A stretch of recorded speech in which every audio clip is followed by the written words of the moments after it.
আমি অন্তর্বর্তীকালীন সরকারকে আহ্বান জানাবো এবং একই সাথে নির্বাচন কমিশনকে আহ্বান জানাবো, এই নির্বাচনকে সুষ্ঠুভাবে সম্পন্ন করতে হলে আপনারা আওয়ামী লীগের ফ্যাসিবাদের দোসর যারা জামিন পেয়ে আছে, যাদের হাতে অস্ত্র অর্থ কোনো কিছুর অভাব নেই, যাদের পার্শ্ববর্তী পরাশক্তির সহযোগিতা আছে, তাদেরকে 14 সিকের বাইরে রেখে কোনো সুষ্ঠু নির্বাচন সম্ভব না।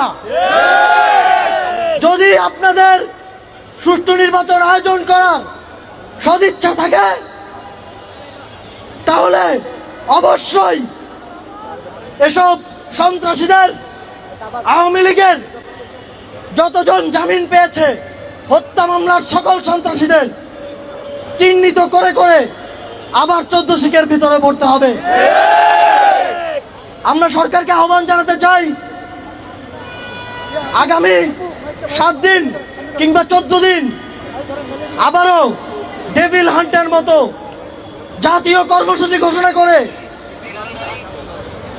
এই সন্ত্রাসীদেরকে গ্রেফতার করতে হবে এবং শাস্তির মুখোমুখি করতে হবে। এবং আমাদের হাদি ভাইয়ের উপরে যে গুলি করেছে তাদেরকে অবশ্যই 24 ঘন্টার মধ্যে চিহ্নিত করে এই ষড়যন্ত্রের নীল নকশা সবার সামনে উন্মোচিত করতে হবে।